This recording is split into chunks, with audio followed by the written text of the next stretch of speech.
Hello students, welcome to EPG Pathshala. I am Dr. Anjali Sharma from University of Delhi.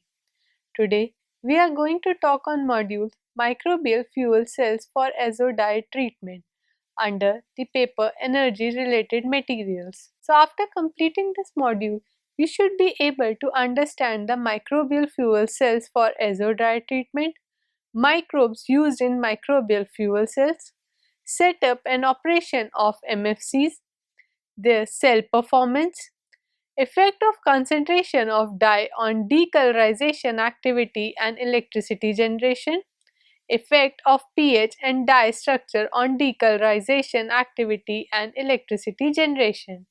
So microbial fuel cells for azodide treatment, providing adequate sanitation, clean water and energy to the global population is a socio-economic challenge.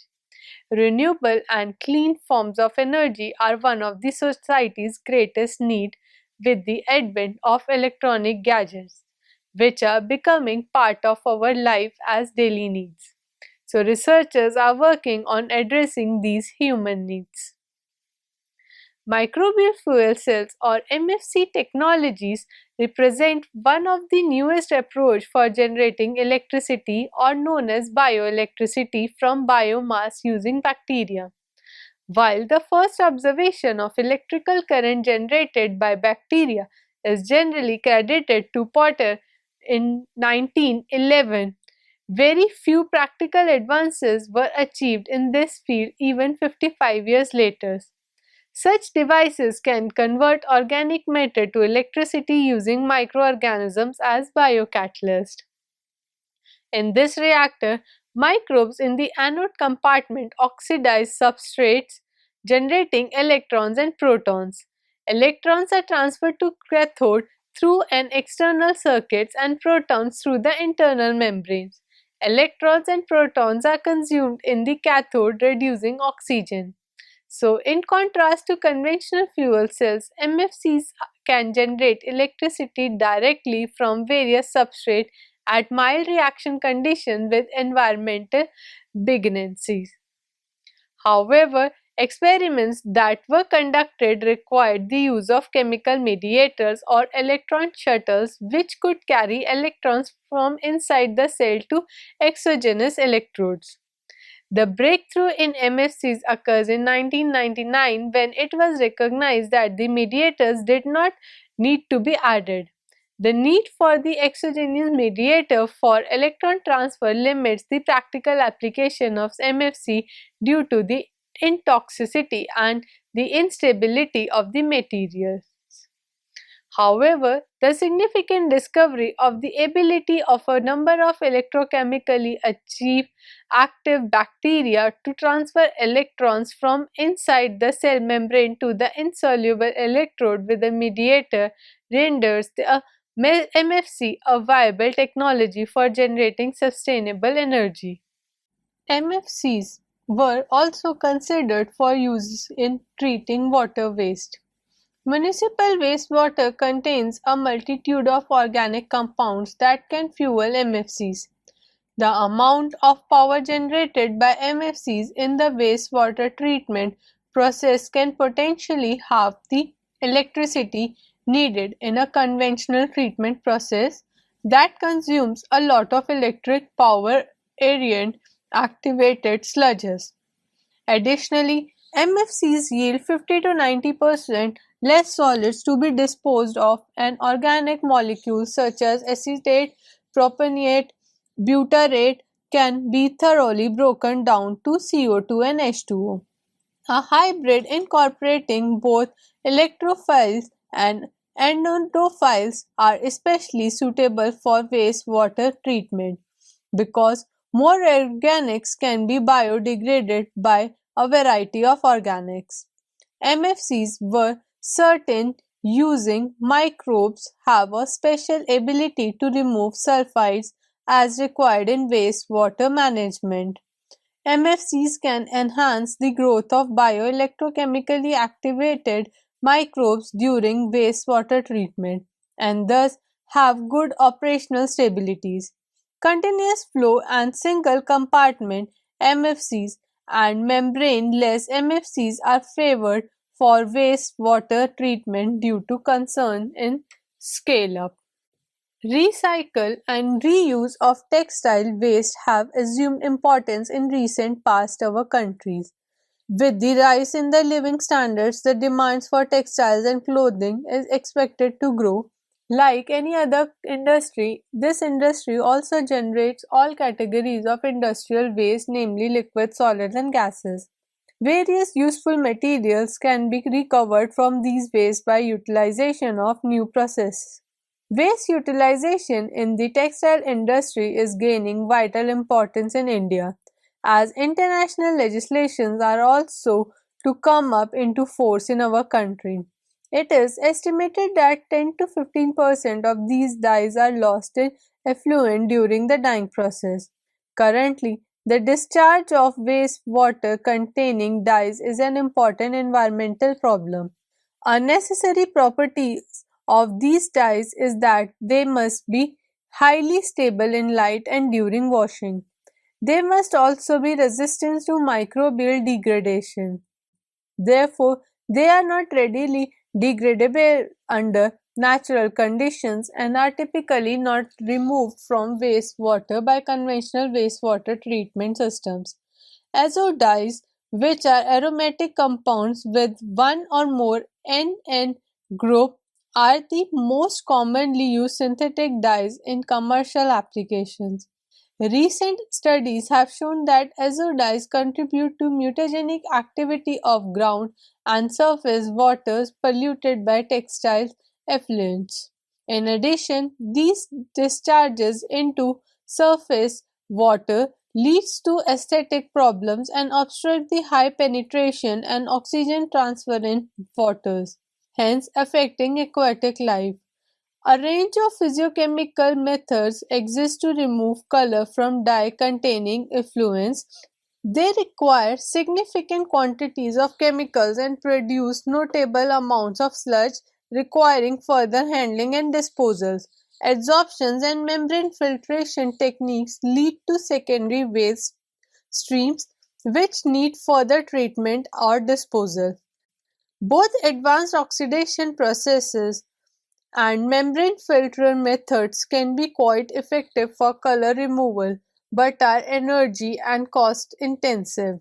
A few studies have reported electrochemical decoloration of azo dyes at the cathode from wastewater. Biological decolorization via anaerobic reductive processes present a less expensive alternative but usually very slow and require an electron donor to create the necessary reductive conditions. The co-substrate conditions typically far exceeds the stoichiometric requirement, leading to additional cost and unwanted methane production. In these studies, oxygen was produced from H2O at the anode and the azo dye was simultaneously reduced using proton and electron at the cathode.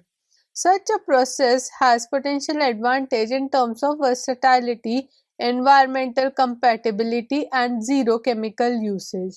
However, chemical catalysts were used in both anode and cathodes in these studies, resulting in higher over potentials at both electrodes and accordingly high energy consumption.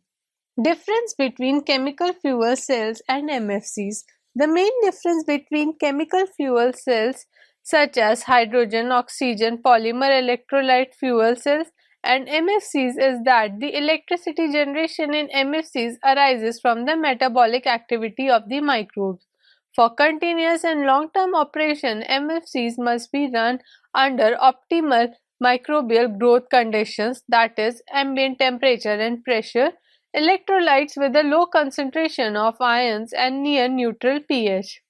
Maximum current densities of MFCs are typically less than 3 mA per centimeter square. They are significantly lower than that of PEFCs, which are of order of greater than 1 ampere per centimeter square, normalized to geometric electrode areas. Microbes used in microbial fuel cells. Microbes in the anode compartment oxidize fuel lattice electron donor generating electrons and protons. Electrons are transferred to cathode compartment through the external circuit and the proton through the membrane. Electrons and protons are consumed in the cathode compartment, reducing oxygen to water.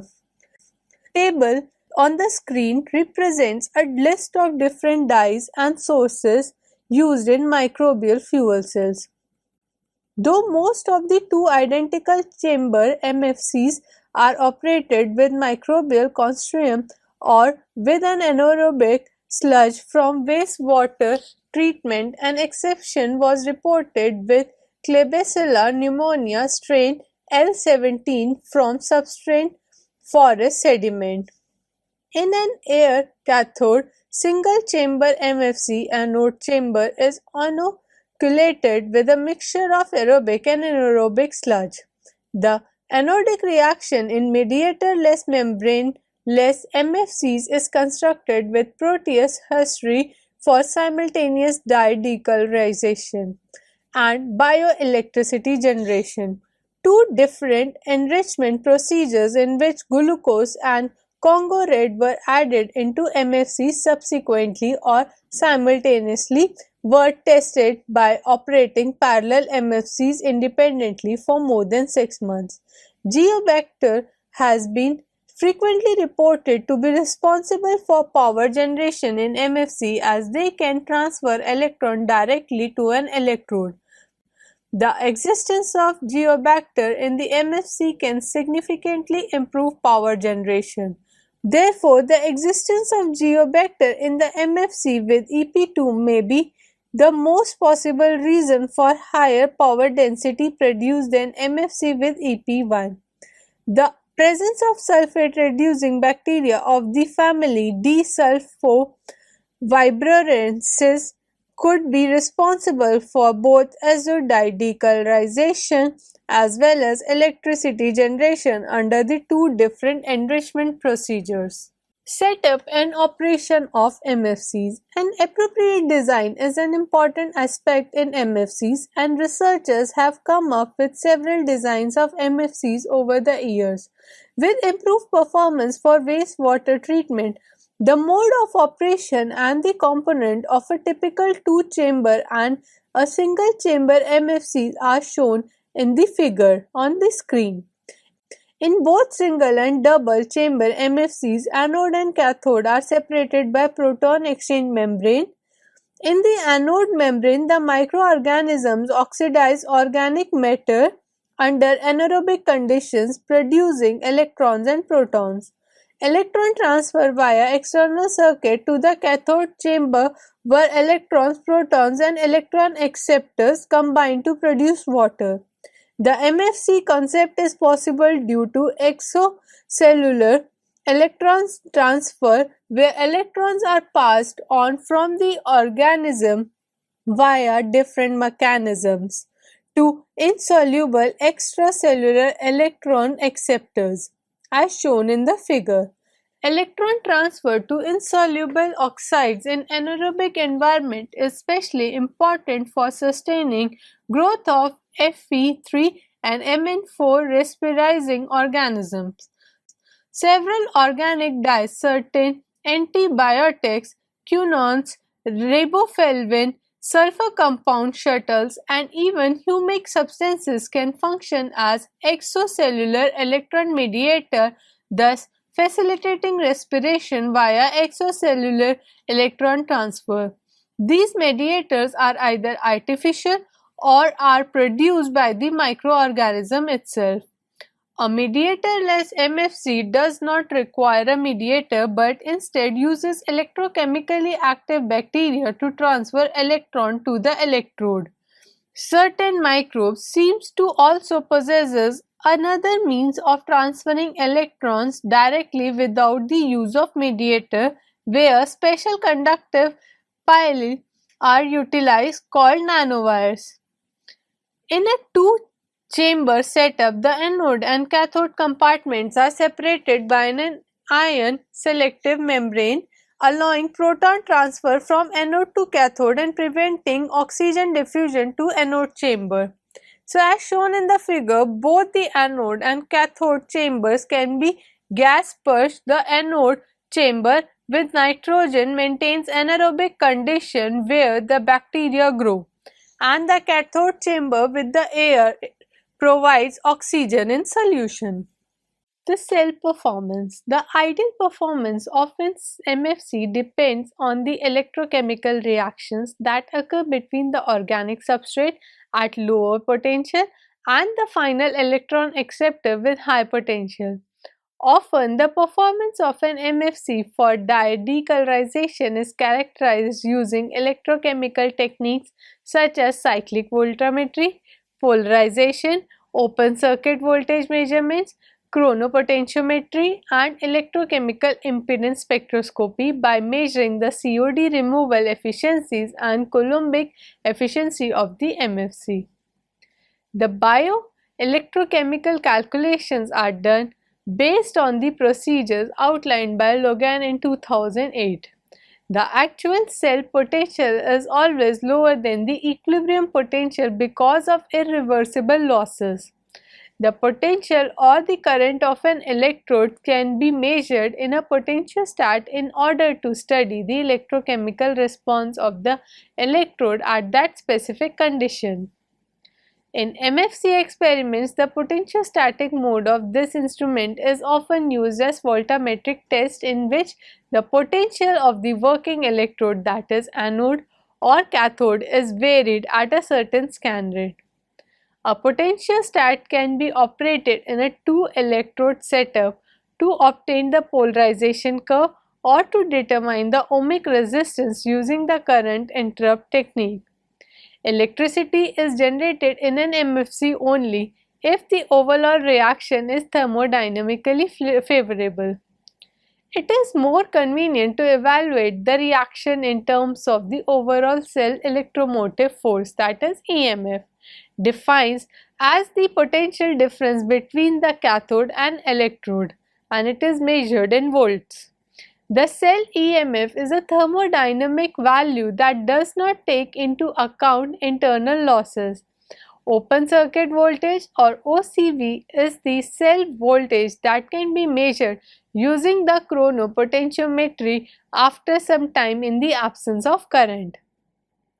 For polarization, current generation was monitored at various external resistances connected for a few minutes, the reading noted after stabilization, and the voltage calculated using the formula V is equals to IR from the current.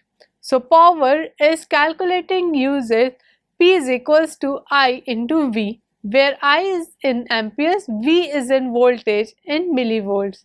So power density milliwatt per meter square and the current density milliampere per meter square are calculated by dividing the obtained power and current with the surface area, that is in meter square, of the anode. So tables given on the screen shows the performance of some MFCs operated using different microbes and fuels. More advanced requirements can be done when the potentiostat is equipped with a frequency response analyzer, that is FRA, allowing electrochemical impedance spectroscopy measurements, that is EIS. In EIS, a sinusoidal signal with small amplitude is superimposed on the applied voltage on the working electrode. By varying the frequency of the sinusoidal signal over a wide range, typically from 104 to 106 Hz, and plotting the measured electrode impedance, detailed information can be obtained about the electrochemical system.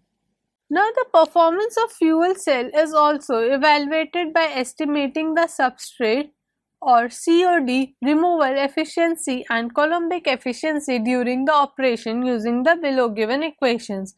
So, COD is equals to CSO minus CS whole divided by CSO into 100, where CSO represents the initial COD concentration in mg per liter in the feed, and CS denotes the COD concentration mg per liter in the reactor outlet. So EC percentage is equals to Cp by Ct into 100%, where Cp is the total Coulombic calculated by integrating the current over time and Ct is the theoretical amount of Coulombic based on COD removal by assuming 4 mole of electrons per mole of COD.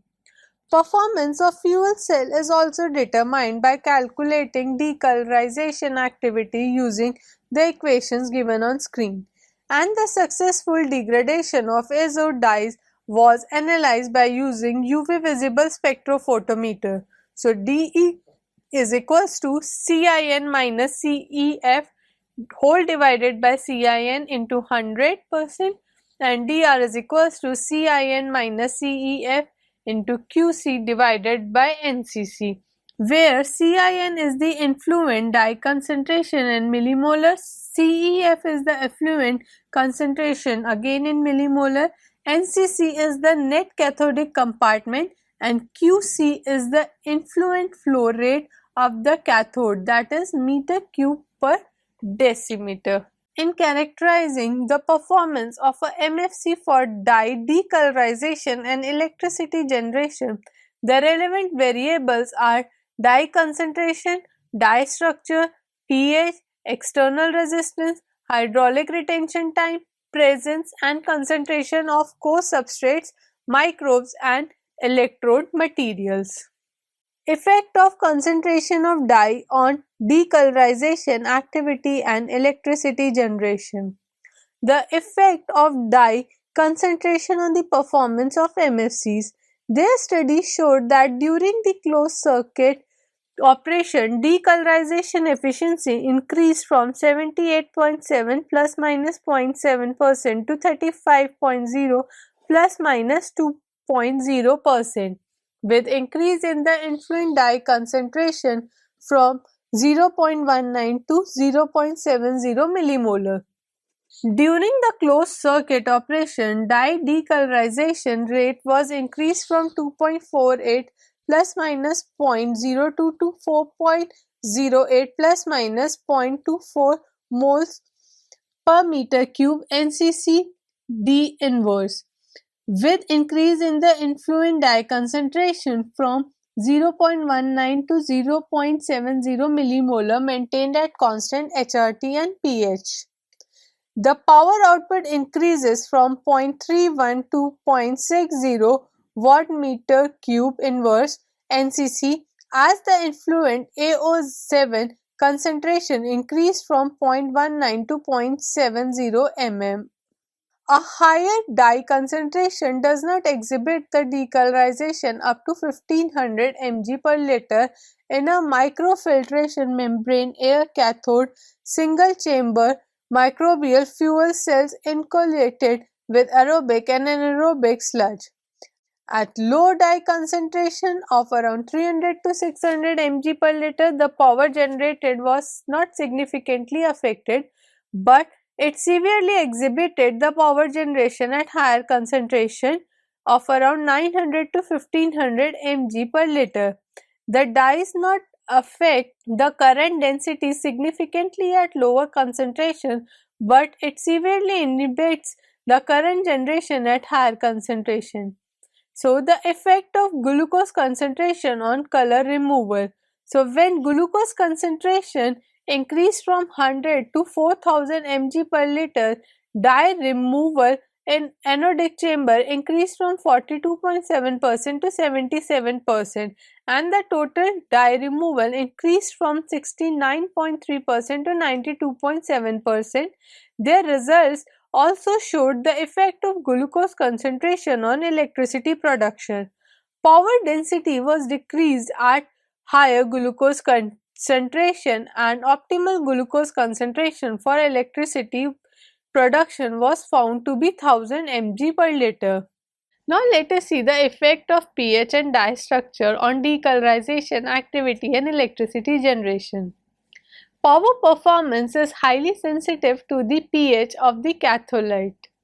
The effect of pH on the power density curves obtained by varying the external resistance from 20 to 50,000 ohms for both MO feeding MFC and air feeding MFC. By raising the pH, power density decreases. The maximum power density reaches as 34.77 milliwatt per meter square at pH 3, whereas the maximum power density was only about 1.51 milliwatt per meter square at pH 9. So, power performance of aerated MFCs was obtained as a function of pH in the cathode. In the work of Liu et al. In 2009, the results indicated that the MO feeding MFCs operated under circumneutral and alkali conditions generated slightly lower power than the air feeding MFC. The power output was also highly dependent on the dye selection. The dye with different molecular structures made a difference in power densities when experiments were conducted at varying pH. So students, let us now summarize what we have learned in this module. We have studied about the microbial fuel cell for azo dye treatment, where microbes used in microbial fuel cells.